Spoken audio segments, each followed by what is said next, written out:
Então, para a gente falar um pouco sobre hemostasia e trazer para a discussão, a gente vai ver primeiro os mecanismos da hemostasia, né, a contração vascular, formação do tampão, a coagulação sanguínea de fato, a retração do coágulo e a dissolução, como que é feito cada um desses pontos no processo. E aí, os estados de falha, né, que são os estados de hipercoagulabilidade ou transtorno hemorrágico, né? A gente vai entender quais são os dois pontos em que a gente vai observar esses comportamentos que não são legais, né? Então, a hemostasia é a detenção do fluxo sanguíneo. O que é deter o fluxo sanguíneo? É manter ele como ele deve ser, né? E aí, ela é e aí tem vários componentes que controlam aí essa hemostasia, mas a gente vai observar que as plaquetas, os trombócitos, de modo geral, têm uma participação muito ativa nesse processo, né? Então, quando a gente tem uma, uma função anômala, anormal dessas plaquetas ou desses componentes da coagulação sanguínea, a gente vai ter dois transtornos, né, da hemostasia, duas categorias específicas. Uma é a formação inapropriada de coágulo, que é o que a gente vai chamar de trombose, e outra é a incapacidade do sangue para coagular, que a gente vai observar nas hemorragias, né? Sobretudo nas hemorragias espontâneas. Então, esses são os dois pontos específicos que a gente vai estudar nesse capítulo, né? E aí o livro traz primeiro a discussão de que a hemostasia, esse processo completo, ele se dá em três fases. A primeira fase é uma constrição vascular, é uma contração que acontece logo depois do insulto, ele pode durar alguns minutos ou horas, e ele é estimulado por algumas substâncias também. Depois a formação do tampão plaquetário e a coagulação sanguínea de fato, né? Então aqui a formação do tampão plaquetário, onde é o primeiro contato das plaquetas com esse processo, né? Então aqui na constrição vascular a gente ainda não tem contato da plaqueta, é uma reação do endotélio de fato do sistema nervoso central. Aqui na formação do tampão plaquetário já tem presença de plaqueta e depois coagulação sanguínea, que vai ser toda a grande cascata de coagulação que a gente vai entender melhor. O livro traz essa imagem que eu vou repassar lá depois, mas o primeiro tema, o primeiro ponto é a constrição vascular, né? Então o livro cita que os vasos eles sofrem um espasmo ali espontâneo depois de um insulto, sobretudo um insulto que descontinue o vaso, né? E é um fenômeno transitório, pode durar alguns minutos ou umas horas, resposta a reflexos neurais e a liberação de tramboxano A2, né? TXA2, serotonina, que é uma prostaglandina também. E esses dois fatores em específico, tem mas esses dois fatores principalmente vão produzir essa vasoconstrição primária. Como é que e aí o tecido em volta, ele também começa a agregar plaqueta e vai formar um trombo ali? Deveria? Não, né? Em teoria, a gente tem, por exemplo, o endotélio do vaso, né? As células endoteliais liberando prostaciclina, que é um vasodilatador e vai inibir justamente o vaso, a parte de vaso não lesionada de agregar plaquetas, né? O que vai impedir, ou deveria, em teoria, impedir que a gente tivesse uma formação trombótica a esse nível. Então a gente continua com o início da formação do tampão plaquetário de fato, né? E aí o livro traz informação de que pequenas rupturas podem se selar com tampão e não precisam de coágulo, né? Então a gente tem informação de que esse tipo de processo acontece no organismo de maneira comum e fisiológica, né? E aí as pequenas rupturas em parede de vaso são seladas ali com tampão e acabou. Não tem perda de sangue nem necessidade de formação de coágulo de sangue. Porém, nas maiores isso não acontece, né? Então, nas maiores a gente tem um processo maior do que esse para de fato cessar a perda do sangue. E aí o livro traz aí os trombócitos, né? Os trombócitos são derivados dos megacariócitos, são fragmentos de células dessas células grandes, esses megacariocitos. Eles duram de 8 a 12 dias na corrente sanguínea E aí os macrófagos vão lá e fagocitam eles, né? O que acontece também com os coágulos de fibrina no fim da sua experiência. Aí a gente tem uma concentração sérica normal no sangue, em teoria de 150 a 400 mil plaquetas por microlitro de sangue. É diferente, esse é um valor médio aproximado, mas é diferente de homem para mulher e de livro para livro. E esses trombócitos são estimulados a serem produzidos, né? Os megacariócitos, na verdade, são estimulados a serem produzidos pela trombopoietina, que pode ser encontrada nos rins, fígado, músculo liso e medula óssea. E aí, o livro começa a fazer uma descrição sobre a plaqueta. A plaqueta, ela tem uma membrana celular externa. Nessa membrana a gente tem acopladas glicoproteínas, glicosaminoglicanos e proteínas de coagulação. A gente vai ver melhor aqui nessa imagem. Essa imagem vem descrevendo aqui primeiro o primeiro ponto, que são as glicoproteínas, né? Depois a capa de glucocálix, que é o que ele falou agora, um microtúbulo, uma estrutura microtubular, né, que dá a conformação conformação morfológica aí da nossa plaqueta, membrana plasmática, obviamente, glicogênio, actina e miosina, grânulos alfa, grânulos teta, uma mitocôndria para produzir ATP e ADP, e os microtúbulos eu já falei. Aí o livro vem trazer para a gente que uma das glicoproteínas mais importantes aí da plaqueta, que estão ali na superfície de membrana da plaqueta, é essa GP2B3A. Essa glicoproteína se une ao fibrinogênio e une as plaquetas entre si. Então a expressão dessa proteína é muito importante para essa união aí, a agregação plaquetária de fato acontecendo. Aí o livro, como mostrou pra gente ali embaixo, né? A gente tem alfa-grânulos e teta-grânulos. Os alfa-grânulos, eles expressam diversas substâncias. Lembrando que um grânulo é uma vacula ali citoplasmática cheia de conteúdo, né?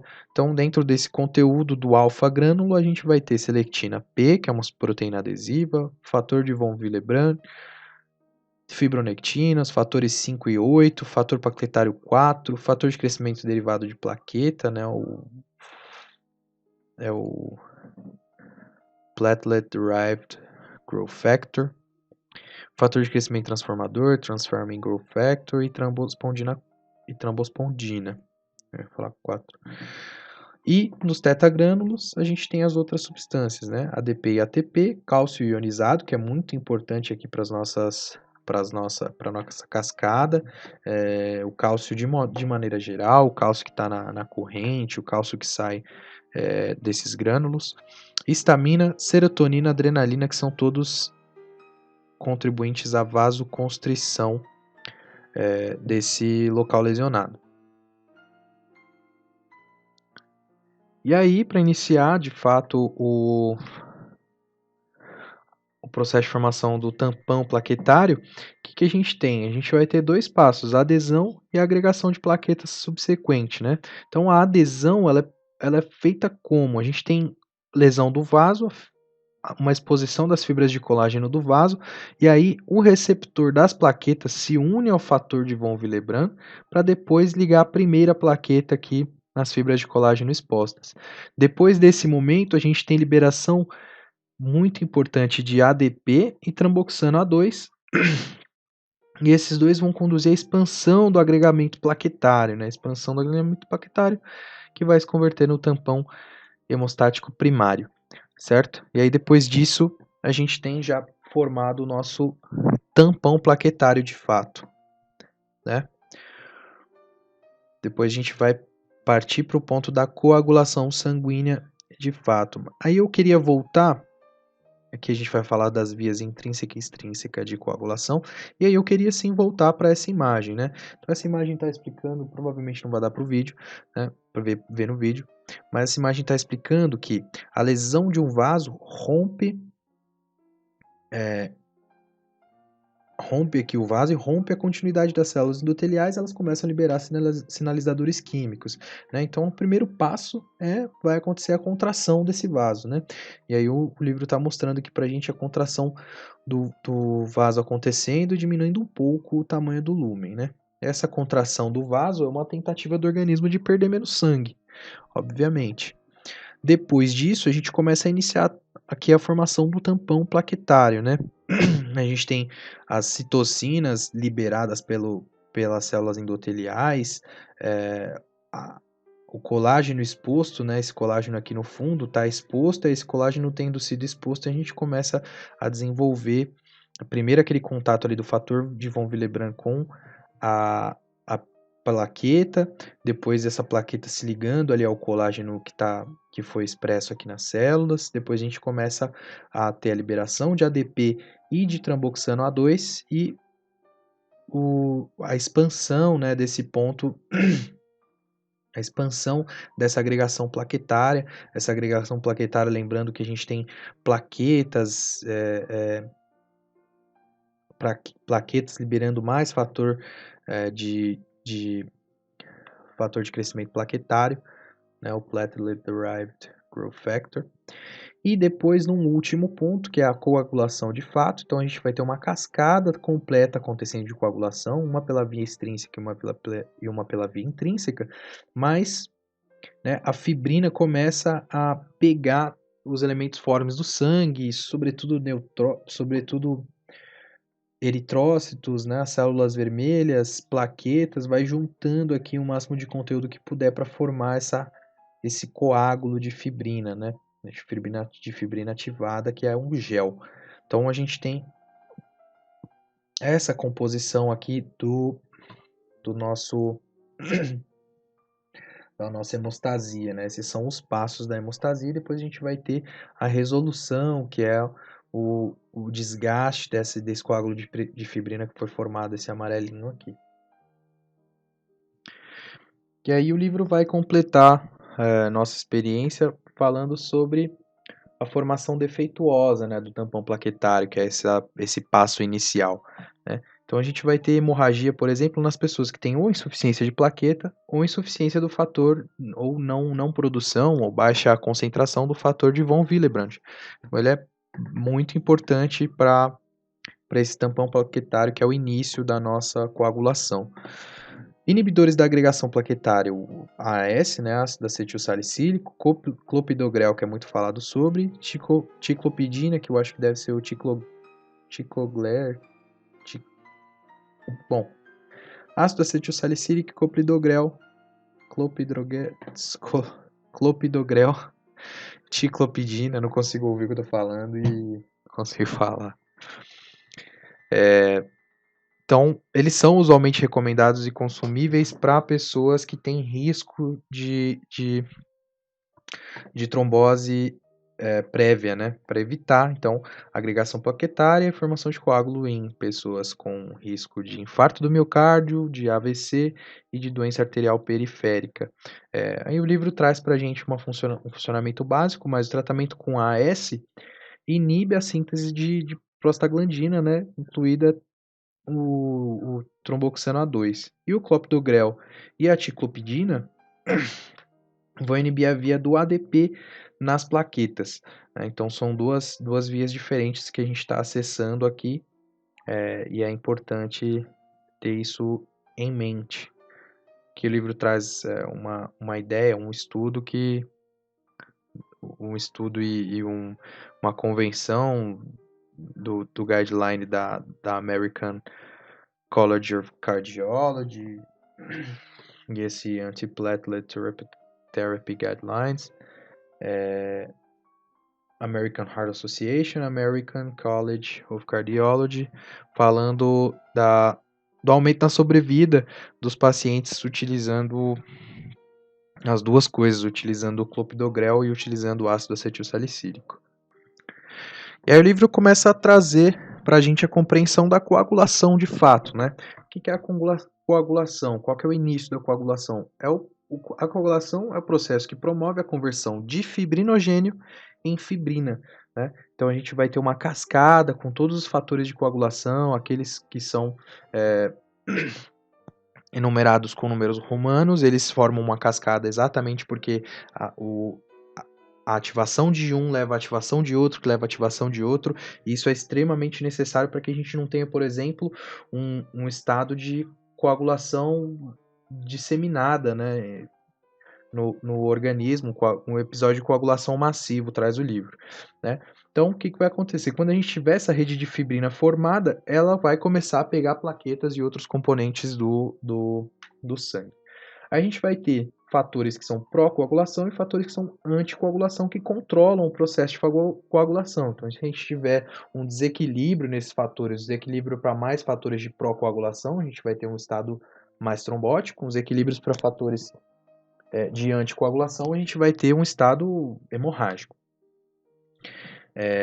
Aqui explicando a ideia do efeito de cascada, para que não tenha um episódio massivo de coagulação, e anomalias do processo de um ou de mais fatores sendo insuficientes, quando a gente tiver menos fatores, menos de alguns específicos fatores, a gente vai ter um processo insuficiente de coagulação, ou quando a gente tiver uma hiperativação, uma anomalia na ativação dos fatores de coagulação, a gente vai ter uma ativação inapropriada de algum desses passos, né? Os fatores de coagulação, a maioria deles são produzidos no fígado, a vitamina K é essencial para produzir esses fatores de coagulação, eu vou citar algum deles, né? O fator 2, fator 6, fator 9, fator 10, protrombina e proteína C.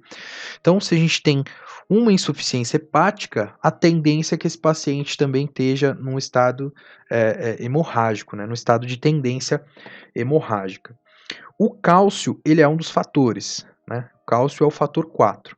E o cálcio é necessário em todos os passos, exceto 2 dos primeiros passos do processo de coagulação. Então, a gente vai ver nas vias intrínseca e extrínseca que há a necessidade da interação com o cálcio, não nesses 2 primeiros passos, mas há necessidade da interação com o cálcio em vários dos passos aqui para a gente ter a formação no fim da rede de fibrina. Ou seja, a utilização de citrato é um quelante do cálcio, né? Então, se a gente adiciona citrato a uma solução, por exemplo, a gente vai ter os citratos grudando com o cálcio ali e o cálcio sendo inativado. É o que acontece naqueles tubos de ensaio de EDTA, né? Então, para que não aconteça coagulação, porque se quer analisar características no sangue em que não pode haver coagulação, o que a gente faz? Esse EDTA, ou aqui no livro está AEDT, e eu não vou ler o nome, é um quelante. Ele é um quelante do íon de cálcio também. Ou seja, ele se une ao íon de cálcio e não dá, o sangue não tem como dar continuidade no processo de coagulação, porque o cálcio é necessário no meio desses passos, né? E aí as amostras de sangue podem ser utilizadas.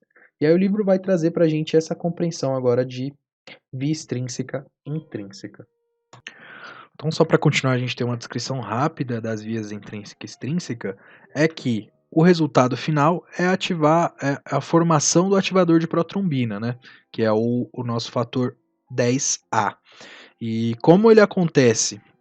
Bom, acontece muito mais rápido na via extrínseca, né? Porque no sistema extrínseco só tem um acontecimento, né?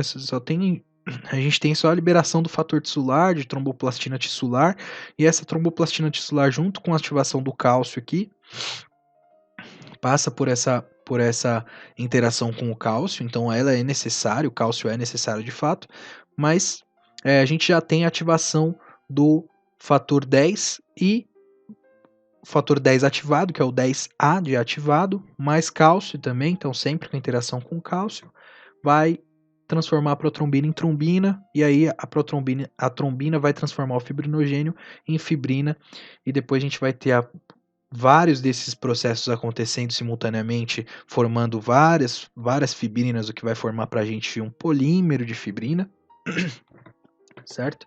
Então, no sistema extrínseco, a via extrínseca é muito mais rápida. A via intrínseca já é um pouco mais lenta, ela já demora alguns minutos.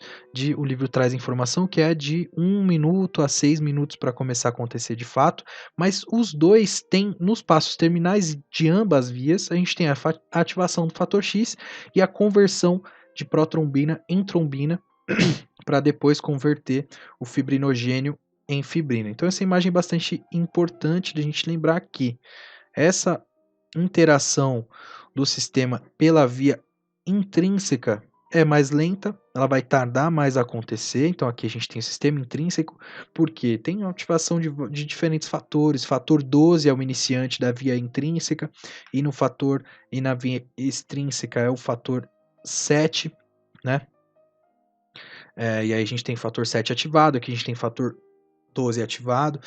Se a gente tiver disfunção em algum desses fatores que estão no meio da cascada, provavelmente a cascada vai deixar de acontecer ou vai acontecer com falha, mas no fim das contas a gente tem um comum, que é o fator X, ativação do fator X, e esse fator X junto com o cálcio sendo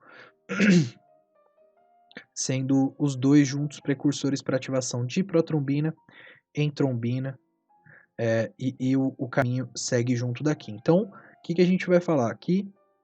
O sistema intrínseco intravascular, da lesão vascular intrínseca de dentro do vaso, é lento, enquanto que o sistema extrínseco é muito mais rápido, e ambas as vias têm o mesmo resultado final, né, que é a ativação do fator X, e aí o fator X ativado vai converter a protrombina em trombina com a ajuda do cálcio. Então a gente tem que ter esses caminhos em mente para poder entender a ativação dos fatores de coagulação da via extrínseca e intrínseca. Então o livro complementa a discussão, mostrando para a gente que essa coagulação sanguínea está regulada então, pelos fatores procoagulantes e pelos fatores anticoagulantes. Né? Então, ela está regulada, de fato, pelos anticoagulantes. O fator procoagulante vai acontecer com estímulo. Né? E aí, dentro desses fatores anticoagulantes, a gente vai ter a antitrombina 3, que inativa a conversão de fibrinogênio em fibrina, né? Bastante importante. A proteína C, que também é um anticoagulante, inativa os fatores 5 e 8 da procoagulação, né? A gente mostra, o livro traz para a gente informação sobre um defeito hereditário no fator 5, que confere maior risco para coagulação, né? Então, provavelmente um defeito de hiperatividade desse fator 5, né? Hiperativação das outras enzimas da cascata, que confere aí um maior risco da coagulação. Proteína S também, que é uma aceleradora aqui da ação da proteína C, que é um anticoagulante, né? Então a gente tem a proteína S e a proteína C agindo juntas, né? E uma insuficiência de uma das duas ou de ambas bota o indivíduo em risco de trombose. E aí o livro vai falar para a gente sobre a plasmina, né? A plasmina, ela é uma enzima também, uma enzima anticoagulante que descompõe a fibrina, né? Descompõe o coágulo que a gente tem, então ela é um destruidor de coágulo, em produtos de degradação de fibrina que atuam como anticoagulantes. Então, depois do momento específico em que a gente tem uma rede de fibrina montada, um coágulo de fibrina montado, e que ela é destruída, por exemplo, por agentes como a plasmina, a gente tem os produtos dessa descomposição atuando também como anticoagulantes. Né? Então, a plasmina tem esse efeito duplo, por exemplo, primeiro de destruir o coágulo, e segundo, o resultado dessa destruição do coágulo já é anticoagulante por si só.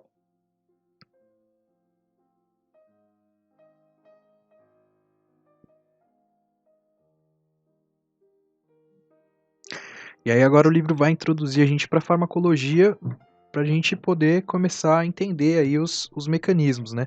Então a gente tem dois tipos de remédio anticoagulante, né? De medicamento anticoagulante, que são a varfarina e a heparina, né? E os dois servem para prevenir transtorno tromboembólico, né? Como TEP, né? Transtorno trombose venosa profunda ou embolia pulmonar, transtorno embólico pulmonar, TEP.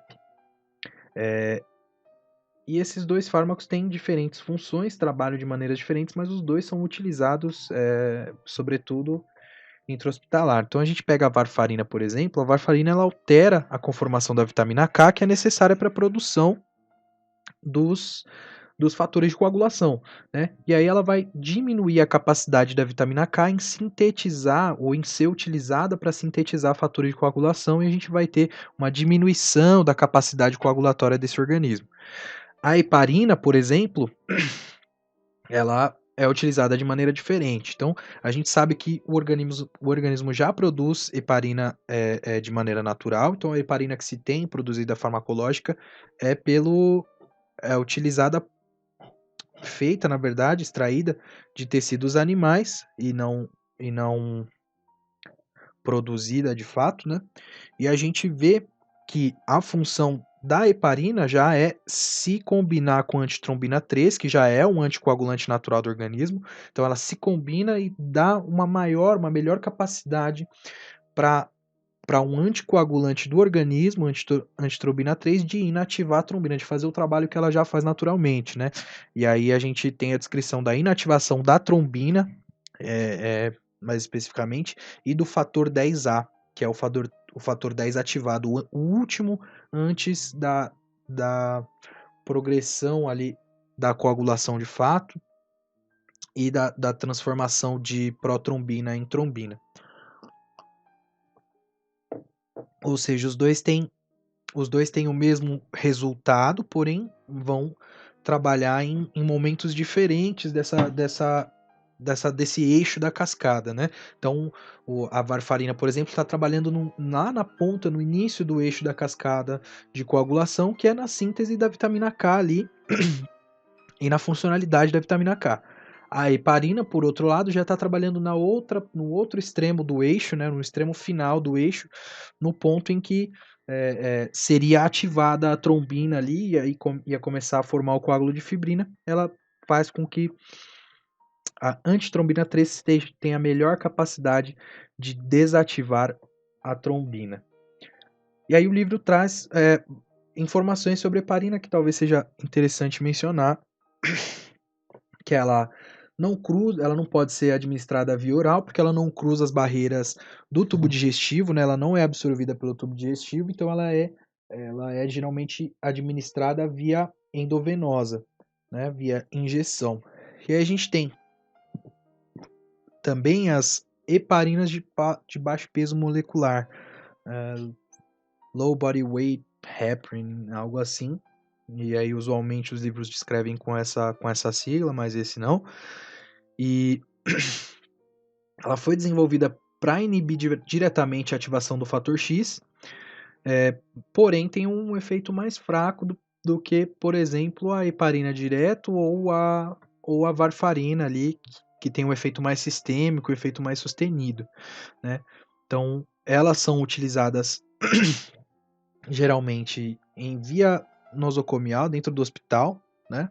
Intra-hospitalar, e são de aplicação subcutânea para essa absorção mais rápida. E aí o livro traz a discussão sobre a retração do coágulo, né? Que seria um passo adicional aí, e o último passo em relação à formação desse coágulo, né? E aí ele traz a informação de que entre 20 e 60 minutos do coágulo formado, o coágulo se retrai, ele se contrai. Como que ele se contrai? Então a gente viu aqui a conformação biológica do coágulo, que traz informação de que ele tem estruturas parecidas às estruturas do músculo, que a gente já conhece, a miosina 2 e essa actina, né? Então a relação entre a miosina 2 e essa actina fazem com que esses coágulos se retraiam, né? Que eles se contraiam e aí eles expulsem a grande maioria de soro que tem dentro do coágulo de fibrina e se retraiam, e é justamente para que o coágulo fique mais firme, melhor aderido ali ao tampão que foi realizado com as plaquetas, né? Aí o livro traz a informação de que uma baixa contagem de plaqueta, numa baixa contagem de plaqueta, o que sugere uma baixa agregação naquele ponto de lesão, os coágulos não vão se contrair, né? Porque se ele contrair, ele rompe, tem pouca plaqueta. Então é necessário uma grande quantidade de plaqueta para que esse ponto seja feito, né, para que esse passo do processo seja realizado de fato. E se ele não é feito, a gente tem um coágulo que é frágil, mais facilmente fibrinolizado, e um coágulo que não pode por não ter podido se contrair, né? E aí o livro traz o último ponto da discussão sobre o coágulo, que é a dissolução do coágulo, né? Fibrinólise, processo fibrinolítico. E o que que a gente tem, né? Fibrinólise também acontece pelo equilíbrio de dois fatores, né? Fatores que são ativadores e inibidores da fibrinólise, né? Então, por exemplo, a gente tem o plasminogênio. O plasminogênio ele é uma proenzima que circula no organismo, né? No compartimento intravascular, e ele se converte na forma ativa dele, que é a plasmina. Essa sim é uma substância que digere as fibras de fibrina do coágulo e aí vai de fato degradando essas fibras de fibrina para desfazer o coágulo. Esse é um processo fisiológico, natural, que acontece no organismo, e a gente tem inibidores alfa-2-plasmina, por exemplo, que inibe esse processo para que ele não ocorra de maneira disseminada, e aí a gente tenha um estado é, um estado fibrinolítico sustenido, por exemplo. E aí o livro vem trazer para a gente dois ativadores principais aqui de origem natural, são os ativadores de plasminogênio tipo tecidual ou tisular e os ativadores de plasminogênio do tipo uroquinasa, né? O fígado, plasma e o endotélio vascular são as principais fontes desses ativadores fisiológicos, e eles também são muito instáveis e são inativados por inibidores sintetizados pelo endotélio e pelo fígado, né? Ou seja, ele, o próprio tecido ele regula o que vai acontecer com ele, né? Então a gente vê o livro trazer, por exemplo, que numa doença hepática crônica a gente tem uma alteração dessa atividade fibrinolítica, provavelmente uma atividade fibrinolítica em decaimento, né? Decaída pela insuficiência desse ativador de plasminogênio do tipo tecidual. E aí o livro traz que devido à tecnologia, né, tecnologia de DNA recombinante, a gente tem alguns ativadores do plasminogênio tecidual, né, que são os RTPA, Recombinant Tissular Plasminogen Activator, que são os alteplasas, reteplasa, tenecteplasa. Esses três são os principais aqui que o livro traz para a gente e são os mais utilizados aí para sobretudo nas últimas leituras, né, que eu tenho feito, a gente vê esse tipo de medicação desse segmento, né, ativadores de plasminogênio tecidual recombinante sendo utilizado na prevenção ou para destruir um coágulo no cérebro, né, no acidente cerebral vascular. É uma terapêutica aí para essa doença.